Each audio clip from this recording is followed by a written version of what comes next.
Hallelujah and praise the Lord. मैं हूं Sanjay Solomon और मैं लाया हूं आपके लिए परमेश्वर की आवाज़, आज के लिए और आपके लिए। ध्यान से सुनिएगा।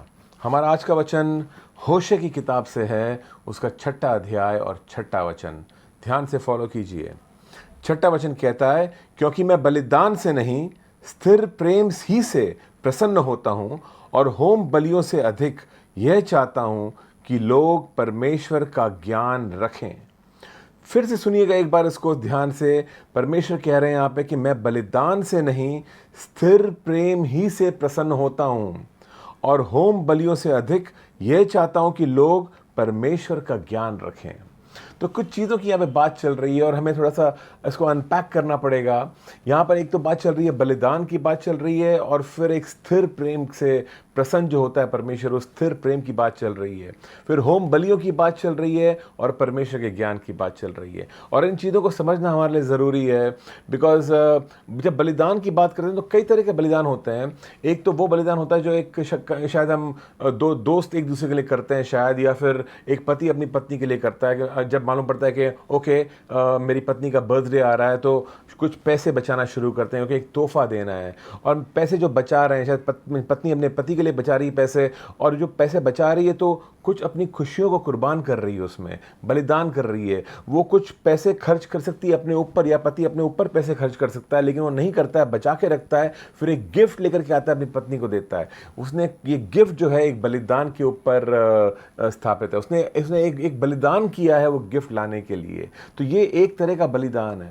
एक ऐसा भी बलिदान होता है जो एक सैनिक करता है, अपने देश के लिए अपनी जान दांव पे लगा देता है। वो जो युद्ध जब होता है दो देशों के बीच में, तो सैनिक आगे खड़ा होता है अपनी बंदूक लेकर के, और अपनी जान को दांव पे लगा, कुछ कुर्बान भी हो जाते हैं, कुछ बलिदान कर देते हैं अपने आप को, खुद की बलि दे देते हैं अपने देश की सेवा के लिए।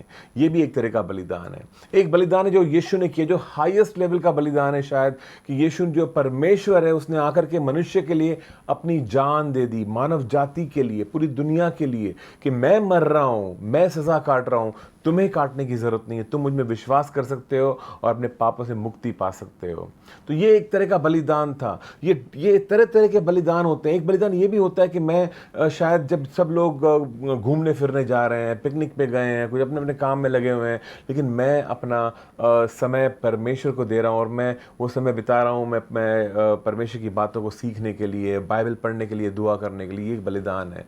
एक स्टूडेंट बलिदान करता है अपना और वो घूमने नहीं जाता है, शायद फिल्में देखना बंद कर देता है, उसका एग्जाम करीब आ रहा है, वो पढ़ाई में अपना समय लगाता है, बाकी चीज़ों को बलिदान करता है।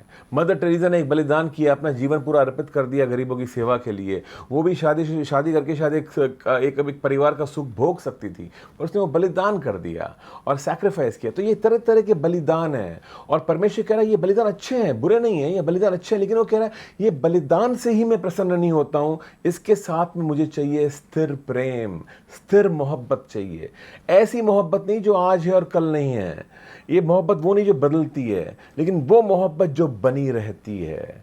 और परमेश्वर चाहता है कि हम उसकी मोहब्बत में बने रहें, और हमारे और उसके बीच में एक वाचा बंधी रहे, और हम उससे लगातार प्यार करें और करते जाएं। और फिर तो हमारे बलिदान उसको अच्छे लगते हैं, वरना हमारे बलिदानों में कोई दम नहीं है। हमारे बलिदानों से हम परमेश्वर को खुश नहीं कर सकते हैं। आप कितना भी चंदा दे दो गरीबों के लिए, कितने हजार लाखों लोगों को खाना खिला दो अपने पैसों में से दे करके, आप परमेश्वर को खुश नहीं कर सकते हो इससे। क्योंकि परमेश्वर पहले चाहता है आपसे स्थिर मोहब्बत, कि पूरे दिल और जान से तुम मुझसे प्यार कर। ये मैं चाहता हूँ, ये मैं चाहता हूँ। और फिर वो कहते हैं कि होम बलि से अधिक वो चाहता है कि लोग परमेश्वर का ज्ञान रखें। तो होम बलि यानी कि बर्न्ट ऑफरिंग्स। तो पुराने ज़माने में, बाइबल के ज़माने में लोग भेंट लेके आया करते थे और वेदी पे जलाया करते थे उसको, ये मान करके एक सुखदायी सुगंध की तरह जा रही है परमेश्वर के पास में, कुछ अर्पित कर रहे थे वहाँ पे परमेश्वर को। तो परमेश्वर कह रहे ये बर्न्ट ऑफरिंग तुम्हारी जो है, होम बलि जो तुम्हारा है, ये मुझे ये भी नहीं चाहिए, मुझको इससे बढ़कर मुझे कुछ और चाहिए। वो ये नहीं कह रहे कि ये मत करो, पर कह रहे इससे बढ़कर है मेरा ज्ञान। मेरे बारे में जानो तो सही, तुम किसको बलि दे रहे हो वो तो जानो। तुम जो चर्च में आ रहे हो और अपना दान डाल रहे हो वहां पर, तुम मेरे बारे में भी तो जानो कि मैं हूं कौन। तुम्हारा दान काफी नहीं है मेरे लिए, तुम्हारा दशमास काफी नहीं है मेरे लिए। मैं चाहता हूं कि तुम मुझे जानो, मैं कौन हूं। और हम जानते हैं परमेश्वर को, उसके वचनों के द्वारा। जब हम बाइबल पढ़ते हैं, जब हम सरमन सुनते हैं, शिक्षाएं सुनते हैं, सीखते हैं परमेश्वर के बारे में, दुआ में रहते हैं तो समझ बढ़ती है हमारी, आराधना करते हैं तो अपनी मोहब्बत को व्यक्त करते हैं, और इन चीज़ों से हम परमेश्वर के ज्ञान में बढ़ते हैं, उससे और मोहब्बत बढ़ती है। जब ज्ञान बढ़ेगा परमेश्वर का तो मोहब्बत भी बढ़ेगी उस साथ साथ, क्योंकि आप उससे कैसे मोहब्बत कर सकते हो जिसके बारे में आप जानते तक नहीं हो। जानना कितना ज़रूरी है। जब आप किसी से प्यार करते हो तो आप उससे अकेले मिलना चाहते हो, आप उससे घंटों बैठ के बात करना चाहते हो। ऐसा ही परमेश्वर भी चाहता है कि हम ऐसा प्यार करें उससे, बस घंटों बैठ के बात करें उसके साथ में, हम हमेशा उसके अकेले में उसको मिलना चाहें।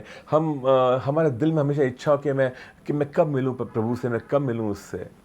ये चाहता है परमेश्वर हमसे, ये चाहता है हमसे।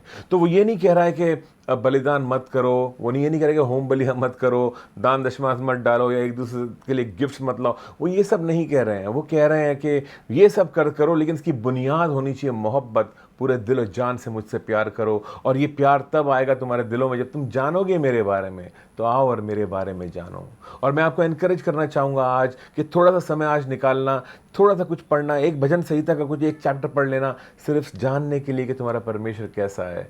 उसके ज्ञान में बढ़ोगे तो मोहब्बत में बढ़ोगे। ये लगातार करते रहोगे साल भर तो आपके प्यार में बढ़ते जाओगे, बढ़ते जाओगे। और जितना बढ़ोगे उसके प्यार में, उतना और बढ़ने की चाहत होगी आपके अंदर। जितना बाइबल पढ़ोगे उतना और पढ़ने का मन करेगा।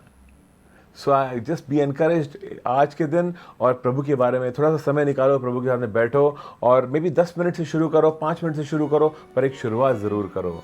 जानो उसके बारे में, दिलो जान से मोहब्बत करो, और तुम्हारे बलि और तुम्हारे होम बलि परमेश्वर बहुत खुश होगा इनसे, जब तुम उसकी मोहब्बत में बढ़ोगे, स्थिर मोहब्बत में। Amen, and God bless you all today.